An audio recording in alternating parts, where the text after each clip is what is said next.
Assalamualaikum, pada video kali ini saya akan membahas mengenai beberapa konsep yang ada pada teori relativitas umumnya Einstein. Ya, sebelum sampai ke sana, itu kan nanti ada hubungannya dengan gravitasi, makanya saya bahas dulu mengenai konsep gravitasi Newton.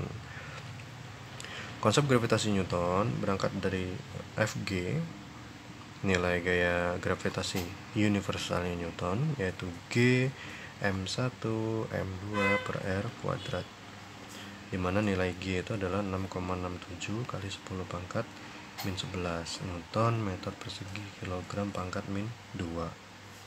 Ini nilai G yang didapat dari percobaannya Cavendish, Pak Cavendish. Nanti kalian cari aja di internet percobaannya Pak Cavendish ini. Nah, persamaan ini mengatakan bahwa ketika ada dua buah planet 1 dan planet 2, ya, ini planet 1, ini planet 2, dan berjarak R atau dari permukaan planet, dari inti pusat planet 1 ke pusat planet 2. Ini memang bikin di video ini bikin kata-katanya harus mantul gitu. Ini adalah R gitu. Nah, jarak dari inti atau pusat planet 1 ke pusat planet 2 itu kita ibaratkan sebagai R. Ya. Jadi ini ada massa 1, ada massa 2. Nah, terjadi pada dua planet ini adalah gaya tarik. Jadi nggak ada gaya tolak. Kalau di gaya gravitasi itu nggak ada gaya tolak, adanya hanya gaya tarik. Nah, nilai gaya tarik ini akan semakin besar ketika R itu mendekat, dan akan semakin kecil ketika R ini menjauh, kan gitu. Nah, konsep ini oleh Newton itu juga berlaku di permukaan bumi. Nah, misalkan kita ada di permukaan bumi, ya, bumi itu jari-jarinya R, kita tepat di permukaan bumi, ini R bumi, maka nilai Fg, gaya tarik kita terhadap bumi itu adalah M1, massa kita, dikalikan dengan massa bumi, MB ya, massa bumi, dikalikan dengan G atau konstanta gravitasi universal, dibagi dengan jari-jari bumi kuadrat. Nah, nilai ini kalau kalian hitung, ini massa bumi, ini konstanta gravitasi, ini jari-jari bumi, ini nilainya akan setara dengan G kecil ini, dimana G kecil itu kita ketahui 9,8 meter per sekon kuadrat, kan gitu. Nah, inilah kenapa gaya berat itu dihitung sebagai mg, kan gitu ya. Ya, dari sini awal mulanya dari sini. Nah, ini konsepnya ada konsep gravitasi oleh Newton. Nah, sekarang bagaimana konsep gravitasi ini ketika diimplementasikan ke teori relativitas umum? Mantap tuh ya, bahasanya implementasi. Jadi implementasi atau diaplikasikan gitu ya ke dalam teori relativitas umum. Kita dapat beberapa konsep. Yang pertama adalah prinsip kesetaraan. Prinsip kesetaraan. Prinsip kesetaraan Einstein ini sebenarnya dari prinsip percobaan pikiran ya. Jadi ini imajinasi. Saya juga pengen kalian berimajinasi di prinsip kesetaraan ini. Imajinasinya tuh seperti ini. Ketika kita jatuh bebas, misalkan dari ketinggian 10.000 kaki. Misal, makanya di pikiran aja eksperimennya, nggak mungkin di dunia nyata kan. Siapa juga yang mau dijatuhin di dalam box dari ketinggian 10.000 kaki gitu. Nah, ini ketika jatuh ke bawah dengan konsep gerak jatuh bebas, ketika kita megang sebuah apel, maka apel ini akan melayang karena jatuh bersamaan dengan kotak ini. Jadi apel ini yang kita pegang, misalnya kita pegang apel ini ketika kita lepas nih dari tangan kita akan melayang. Nah, prinsip ini akan sama ketika, makanya prinsip kesetaraan ya, kita ada di ruang angkasa. Ketika kita ada di ruang angkasa, kita memegang sebuah apel ini kita lepas dari tangan kita, maka apel ini pun akan melayang. Nah, ketika kita gerak jatuh bebas dan ketika di ruang angkasa dengan melayang itu, ini ada prinsip kesetaraan. Konsepnya sama antara dua ini. Nah, hal ini pun sama ketika ada sebuah percobaan lagi ya. Jadi ini yang percobaan kedua yang Einstein coba di pikirannya gitu. Ini ada di roket, ini ada di box ini, box ini ya, memegang apel. Kemudian di roket memegang apel. Nah, ketika ada di permukaan bumi ini kan ada pengaruh gravitasi bumi, GB ya, gravitasi bumi. Nah, ketika ada di roket, ketika roket ini melaju, terbang, mulai terbang lepas landas, zus gitu, kemudian bergerak ke atas, dan percepatannya itu adalah GB, maka kemudian kita jatuhkan apel ini, pluk, akan jatuh ke bawah.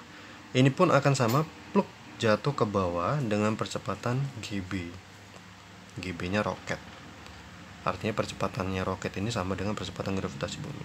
Ini pun prinsipnya sama, setara. Nah, itulah prinsip kesetaraan yang Einstein pikirkan dan dieksperimenkan melalui pikirannya itu. Namun, eksperimen ini tidak sepenuhnya benar sebetulnya. Karena walaupun ia benar tapi nggak benar gimana ya? Nggak benar ini karena ada perbedaan sedikit. Jadi, perbedaan sedikit itu disebut konsepnya tidal force. Apa sih tidal force itu? Tidal force ini adalah gaya pasang surut. Gaya pasang surut.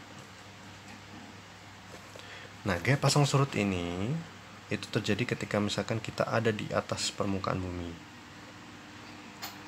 Kita merasakan dua gaya yang berbeda antara kepala dan kaki kita. Tepatnya gaya gravitasi yang berbeda.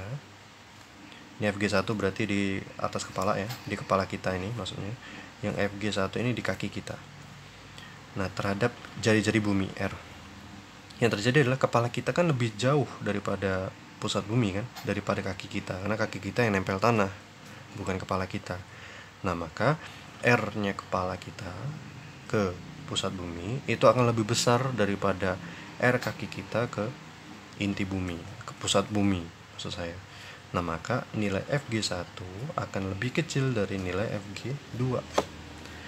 Karena kan di sini semakin besar R-nya, maka Fg-nya semakin kecil. Nah, sekarang ini besaran mana? Fg1 apa Fg2? Fg1 kan lebih gede Fg1 kan R-nya. Maka ketika yang lebih besar, maka yang lebih kecil. Nah, ketika ini lebih besar R-nya dari sini ke sini lebih besar, maka nilai Fg-nya akan lebih kecil daripada Fg2. Nah, ini juga terjadi misalkan ketika namanya pasang surut ya, berarti ada hubungannya dengan air laut. Jadi ada pasang surut air laut. Nah, itu terjadi di bumi terhadap bulan. Jadi kan di bumi ini kan ada namanya laut ya, dengan kedalaman tertentu gitu laut ini. Nah, seperti ini. Nah, gaya tarik molekul air di sini terhadap bulan, ini bumi. Gaya tarik molekul air di sini terhadap bulan, kemudian di sini air ini ya, yang di sini terhadap bulan juga memiliki R yang lebih jauh kan, yang di sini daripada yang di sini, kan gitu. Sehingga nilai yang berarti yang 2 ini F2 ya. F2 itu akan lebih besar daripada F1. Makanya sebenarnya bumi itu nggak bulat sempurna, agak cembung gitu, karena permukaan airnya seolah tertarik. Nah, peristiwa naik turunnya ini, ketika ini kan bumi juga berputar nih, ketika naik turun inilah yang menyebabkan pasang surut. Jadi sebenarnya teori relativitas umum itu agak sulit dijelaskan karena konsepnya semua berdasarkan pemikiran. Walaupun ketika di percobaan pun, di eksperimen secara nyata, peristiwa ini benar-benar terjadi gitu. Sebenarnya gitu. Tapi butuh imajinasi yang luar biasa. Nah, jadi inilah konsep dari tidal force atau gaya pasang surut. Kemudian konsep berikutnya yang akan saya jelaskan yaitu mengenai cahaya yang melengkung. Kok bisa gitu kan? Nah, ini makanya Einstein itu menggunakan percobaan pikiran. Jadi imajinasi Einstein itu mungkin lebih tinggi daripada kebanyakan orang gitu ya. Dia selalu mencoba hal-hal baru melalui pemikirannya sendiri. Konsep yang paling bahagia dalam hidupnya bahkan mengatakan bahwa ketika beliau menemukan sebuah orang itu ya, seorang itu jatuh dari ketinggian tertentu, dia tidak merasakan gaya gravitasi. Nah, dia memikirkan itu di tahun 1905, sekitar tahun itu, ketika beliau itu nggak setuju dengan konsep gravitasinya Newton. Namun pada 1915 beliau menyadari bahwa sebenarnya gravitasi itu ada, walaupun tetap dia nggak setuju sama konsepnya Newton. Dia pakai konsep sendiri bahwa ruang waktu itu melengkung. Nah, cahaya melengkung ini ada kaitannya dengan hal itu. Cahaya melengkung ini terjadi, misalkan ini nyatanya itu di gerhana matahari. Jadi ini matahari, ini bumi. Jadi di gerhana matahari total, ini bulan di sini. Jadi di gerhana matahari total, ini bulan biar lengkap. Nah, matahari, bulan, bumi. Ini gerhana matahari. Ketika gerhana matahari total kita di sini, kita bisa melihat bintang di sini. Ini nggak kelihatan. Maaf ya, ini agak. Nah, gini kelihatannya. Jadi ini matahari, bulan, bumi. Ini satu garis lurus. Ini apa namanya tadi? Gerhana matahari total. Ketika ada di sini kita. Nah, ketika di sini kita melihat bintang di sini, ya kan? Jadi cahaya dari bintang itu lurus ke kita. Namun yang terjadi sebenarnya adalah bintang ini ada di sini, dan cahaya dari bintang ini rupanya melengkung karena pengaruh gravitasi dari matahari. Dan ini dibuktikan ada, berarti benar adanya gitu. Nah, tapi sebenarnya apa yang terjadi? Berarti cahaya ini bisa tertarik dong ke cahaya bintang ini bisa tertarik dong ke matahari. Sedangkan cahaya itu kan nggak punya massa. Gimana dong gitu? Nah, yang terjadi adalah rupanya cahaya itu ketika mendekati objek dengan gravitasi yang besar, misalkan matahari, bintang-bintang yang lebih besar gitu. Intinya ketika cahaya mendatangi objek dengan gravitasi yang besar, cahaya itu bukannya bergerak semakin cepat ataupun seperti ini, mengalami hal ini. Namanya terjadi adalah peristiwa perubahan panjang gelombang lambda dan perubahan frekuensi dari cahaya. Nah, perubahan panjang gelombang dan frekuensi dari cahaya ini disebut sebagai efek Doppler. Ya, akan saya jelaskan di sini. Nah, itu yang dinamakan dengan efek Doppler. Efek Doppler pada cahaya ini ini terjadi pada lambda, panjang gelombang, dan frekuensi dari cahaya. Jadi ada dua keadaan. Keadaan pertama, habis ini selesai.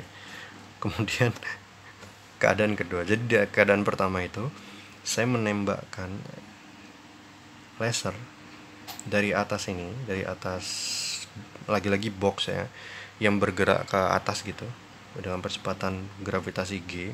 Ingat, gravitasi ini cukup besar ya. Misalkan tadi ke matahari atau ke bintang-bintang yang lebih besar lainnya. Nah, jadi ini G ini percepatan gravitasi yang cukup besar, yang besar. Nah, ketika ini bergerak ke atas ini, box ini bergerak ke atas. Nah, berarti kan ke sini ya. Makin ke atas gitu maksud saya. Nah, ini nggak sampai sini kan, nggak sampai di permukaan sini, tapi di sini dia sampainya. Karena harusnya ke sini, tapi box ini bergerak, jadi ini memendek, seolah-olah panjang gelombangnya memendek. Harusnya di sini, tapi ini karena bergerak ke atas, jadi harusnya kan gini. Nah, gini ya.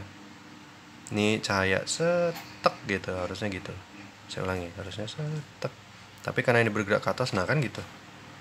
Jadi seolah-olah box ini lantai dari box ini, lantainya, itu yang mendatangi cahaya gitu kan, seolah-olah set bergerak ke atas. Aturannya cahayanya set dari atas ke bawah. Tapi karena bergerak juga, maka nah gitu. Jadi panjang gelombangnya menjadi pendek.